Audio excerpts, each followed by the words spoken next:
continuing on in our final challenge, we are in part 3 and part D of part 3. So we are doing another hypothesis test, but then this time we're doing a hypothesis test for proportions.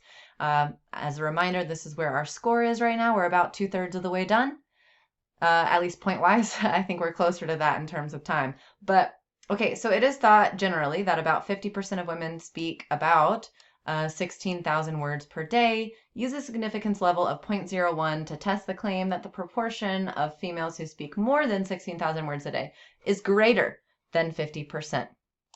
So some keywords here. Our claim is saying something is greater than 50%. Our first idea in terms of like what is generally believed is about 50. So the general claim is equals 0.5 as a proportion, and the alternative or the claim is talking about something being greater than that 0.5. So coming into our drop-down options here, we are talking about proportions. So all of these include a P. So we have P equals P blah, blah, blah. As we've mentioned, the null will never include, the null will always include an equality. So it'll either be equals, less than or equals to, or greater than or equals to. In this case, because the general belief is about equals to 0.5, that's what we use for the null. In the alternative hypothesis, because the claim is greater than 50 and the alternative will never include an equality, then we can go ahead and click down here on the 0.5. So again, the null hypothesis is that the population proportion of people who identify as women who speak about 16,000 words per day is equal to 50% or 0.5. The alternative is that that population proportion is greater than 0.5. Let's go ahead and check on our scores. Making our way downtown, walking fast. Okay. Test statistic. For our test statistic here for proportions, we are using this one. So these are test statistics for proportions. If you notice, this one involves P and things like that. These are test statistics for means, whether we know sigma or not. So we're using this one here. Coming over here to test statistic, again, I will use some room over here to kind of work some things out because there's a lot happening here. So let's go ahead and work on our numerator. I'm just going to label it like that. Okay, so I don't know what happened. Scrolling down here, our numerator is p hat minus p. So let's go figure out what p hat was again. Remember, we're talking about the proportion of women who speak about 16,000 words per day, and we're looking at the proportion of women who speak greater than 50%. So to calculate our numerator, we're looking at p hat minus p. And if you remember our sample proportion up here, we found that to be 0.48. So we are still using this as the point estimate from our confidence interval, but this is the point estimate or the sample proportion of females who speak more than this many words per day. So if we come down here, that's the sample proportion we are talking about. So our p hat is that 0.48, but again, that's rounded when I say that. So we need to go click on that. So our numerator here would be p hat. So we're clicking on p hat minus, so p hat minus P, or what we assume to be true in the null. So part of hypothesis testing is that we are assuming the null is true until we prove it's not true, essentially, or until we have enough information to say that it's not true. Kind of like quartz. So here we're doing this minus 0.5. Here, I will note that if you click on this cell, it will cause problems because this cell has text in it. So this doesn't interpret this as 0.5. This interprets this as P equals 0.5, which isn't what we're looking for here. So you will need to type in 0.5 on this one. Okay, so our numerator is the difference in P hat and P. So that's our numerator. Our denominator, which is also our standard error for this, we can break this apart again like we did in the previous example.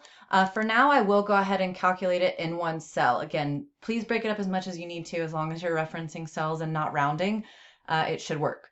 So here we are looking at the square root of, so I'm going to type equals square root, and I'm using the denominator in this formula. So P times 1 minus P divided by N. So remember our P is that 0.5 times 1 minus 0.5 So that's P times 1 minus P divided by N. And if we remember, our N up here is 31. Okay.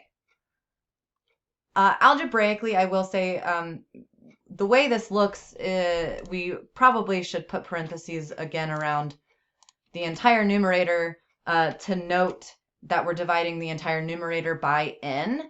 But I will mention that in mathematics, the order of operations would say you don't actually need these parentheses here as long as you have these parentheses. Well, that's kind of a side related note. Okay, so this is the standard error. We have the square root of P times 1 minus P divided by n. So the numerator and the denominator for our test statistic. Again, we are calculating a z-score here. We're working with proportions, so we're calculating the z-score of our sample proportion. Okay, so we have our population proportion we're claiming is 0.5. Our sample proportion we found to be rounded to be 0.48. So we're trying to find the z-score of that value of p hat. So this is what we get for that. I'm going to scroll down and check our score. Oh yeah, up to about 74, 75%. Okay, so that's our test statistic. This is a z-score. Let's go ahead and kind of draw what's happening here, which is always very useful in statistics. We have a normal distribution, and in the middle here we have our p. That's our claimed proportion. That's what we believe to be in the middle. And then what we're doing is finding the test statistic. So again, these are z-scores. So we have a z-score of 0 for our population proportion. Negative 0.18 as a z-score is like really close to that. So this is the z-score. This is what we're claiming p hat is at. So p hat is very close to p in this example. In terms of our p-value, remember this depends on what type of tail, what type of test we have. And in this case, our alternative is greater than, which means we have a right-tailed test, which is kind of odd here because that means we're actually finding the area, it's going to be more than 50%, which I'll say a lot of the times doesn't necessarily happen.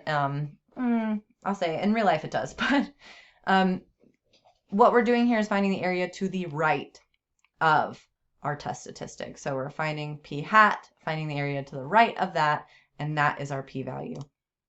In other words, that's the probability that we find another sample more extreme than the one that we currently have. Which, if you remember, we're saying, I don't really think this is very extreme because our p hat is very close to p. Okay, so our p-value, because we are using the normal distribution here, we have z-scores. We can do norm.s.dist, that's the standard normal, which intakes z-scores. Now, if I just did this, this is finding the area to the right of that test statistic. I'm sorry, to the left of that test statistic. I'm not looking for the area to the left because this is a right-tailed test. If our alternative hypothesis used a less than sign, then this would be the p-value. But in this case, we are looking to the right. So we have to do 1 minus that. And we get 0.57, which is a very high p-value. And that indeed worked. Okay. So our p-value is very high. And what that means is that our data set is not very extreme, which means we don't have enough information. I'm going to go ahead and say, but we need to compare officially. We don't have enough evidence to really say that this is wrong because we don't have a sample that's making us question that. Our sample is very close to that. So we're using an alpha of 0.01. And so if we compare our p-value to alpha, notice here, our p-value is greater than alpha, which is 0.01. When that happens, we fail to reject the null. As a reminder, what's going on there, this is a right-tailed test, so our rejection region sits over here. And 0.01 is very small, but I'm making it look bigger on here just for the conversation.